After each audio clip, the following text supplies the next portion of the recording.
the angel said to them, "Do not be afraid."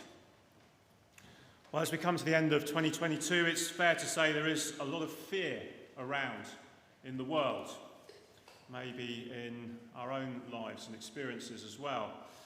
And all that understandable fear and worry is almost certainly one of the factors behind this year's Oxford Word of the Year, which is in fact 2 words: Goblin mode.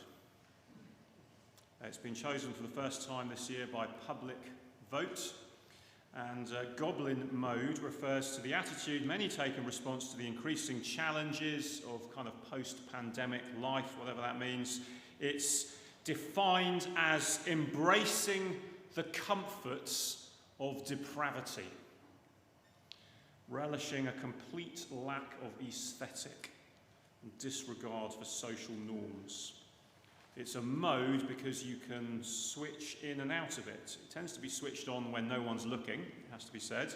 You can fully indulge yourself to your heart's content, stand at the open door of your fridge, drinking orange juice from the carton, stuffing your face with leftovers, eating frozen peas straight out of a packet, an entire 12-pack of Wotsits at once, you know the kind of thing. Staying up all night, binging a late 90s box set that no one remembers. It is the complete opposite of the other type of response to things feeling out of control, which is to go into full-on control freak mode. Fake it till you make it. We can get through this. Be the best version of yourself. Up at 5 a.m. for exercise, followed by a dark green vegetable smoothie. Be like TikTok's that girl or that guy. It seems that kind of more activist response featured more prominently kind of back in March or April 2020 as people declared that, do you know what, lockdown is exactly what I need to write that book that I've been meaning to write and lose the weight and get in shape and sort out life once and for all. But nearly 3 years on, the book is still not written. The shape is worse than ever. And we look out at a world that seems often in chaos, and the cost of living, heating, seem to be spiralling completely out of control. There's the apparent threat of catastrophic conflicts just around the corner. There is much to fear. And if frantic activism doesn't solve our problems, Goblin mode seems like the only viable alternative. But the angel said, "Don't be afraid. I bring you good news that will cause great joy for all the people." And the question for us now is whether those words that we hear every Christmas, year in, year out perhaps, are just wishful thinking, or whether they might be words that speak into our deepest and most real fears that we and the whole world experiences here and now. Perhaps one of those fears is this, that Christianity might actually be past its sell-by date.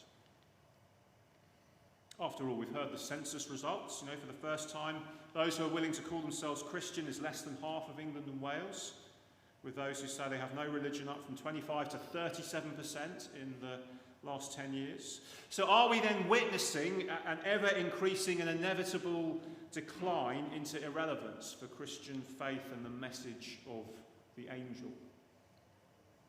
Well, if the doom-mongers are correct, then the future could well be something to fear, and we will end up resembling C.S. Lewis's dystopian description of Narnia under the rule of the White Witch.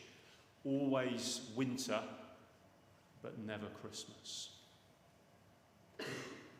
Maybe this year, more than ever, we appreciate the value of warmth in the cold, of light in the darkness, of joy in the sadness, connection in the loneliness.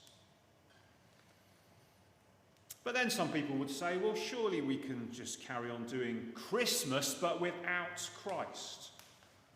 Much of the world does that anyway, let's face it. Well, we can make our own joy and warmth and connection, unite around shared values, our common humanity. Won't that be enough? Well, the problem is that the history of human beings doesn't look too positive on that front. Nations go to war driven by greed and selfishness. So do families, even on Christmas Day itself. The perfect Christmas, always just somehow just out of reach. Faced with that, the mentality that says we don't need Jesus Christ, we don't need religion, we can achieve world peace if we really just try properly this time, well, that mentality is looking less and less realistic when we consider the divisions of our world and even just of our nation. And perhaps, therefore, a kind of Goblin mode looks more attractive to many as a result. As one Goblin mode aficionado put it, my body is a garbage can with an expiration date, and my aim is just to fill it with as much as I can and experience as much as I can before it's all too late. Maybe that's the best we can offer. But the angel says, don't be afraid. I will bring you good news. I bring you good news that will cause you great joy. The fact is, the future didn't look all that bright at the point when those words were first spoken. Actually, there was a lot to fear at that point. The people of Israel were living under Roman rule. Their way of life was tolerated, but really all that mattered was the word of the emperor far away in Rome. As far as anyone was concerned, the future was only heading in one direction. Not in the direction of the God of the Hebrew Scriptures, who'd revealed himself to Abraham, Isaac and Jacob, to Moses, David and Solomon. That God had definitely had his day and was on his way out. The only believable future was ever more integration with the Roman state, which would gradually take over the world and assimilate all people everywhere into its way of life. And of course, then there was another census, involving a lot more than choosing whether to write Jedi in the other religion books, but instead involving a massive uprooting of your whole life as you travelled back to your family's hometown. And so near the hometown of one uprooted migrant family, the angel came to these shepherds. The funny thing about those words, don't be afraid, is that they're among the most repeated commands in the Bible. Very often they accompany the appearance of angels. When a messenger of God breaks in unexpectedly on daily life, it's a very scary thing. So don't be afraid, he says. But the news the angel brings doesn't just deal with that immediate fear of being confronted by God breaking into their quiet night on the hillside. It deals with all those fears that God might have forgotten his people, that the future looked very bleak, that there was nothing to look forward to. Today, said the angel, in the town of David, a Saviour has been born to you. He is the Messiah, the Lord. It's an extraordinary statement to make about a tiny baby, only a few hours old. But it is him and the difference he has made and continues to make in the world and in our lives. That means we do not need to fear whatever the future brings. The shepherds' response to what they heard shows us that faith is about far more than what box you tick on a census form.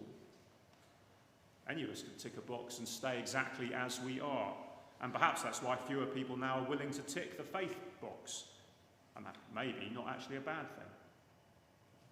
But they got up, those shepherds, and they went to look and investigate and find out more about what the angel was saying. And they found Jesus and they worshipped him and they left glorifying and praising God for all the things they had seen. Fear had turned to faith. They didn't yet know everything about this child and what he would go on to do, as we heard in that setting of God so loved the world just now, that he would grow up and do extraordinary things, revealing God in his words and his actions, and then die a death he didn't deserve and rise for sinners. They didn't yet know all that, but they knew God had broken in where it seemed there was no hope. They knew God was on the side not of the powerful, but of the humble and of the downtrodden. They knew God had provided a saviour in whom they could put their trust. And so today we have a real alternative to both Goblin mode and DIY, we can sort this ourselves mode. We can't fix this by ourselves. The history of human beings is a story of one project after another, one ism and ology after another, which were all meant to cure the ills of human beings, but often make things worse rather than better. All empires rise and fall. That empire that they feared at that time, the Roman Empire that looked so inevitably strong, will of course have its day. But the kingdom that Jesus brought has grown and grown ever since. And that is why the invitation that Jesus makes is not to those who have already sorted the problem, not to those who've kind of pulled themselves together, got their lives together. As the song we heard earlier puts it slightly provocatively, his invitation is, "O come, all you unfaithful, you who know you need a saviour," in other words. And then those people who come to him in that way are to be his hands and his feet in the world, bringing that good news of great joy to a lost and broken world. As we wait for him one day to return and bring the new heavens and a new earth that he promised through his death and resurrection.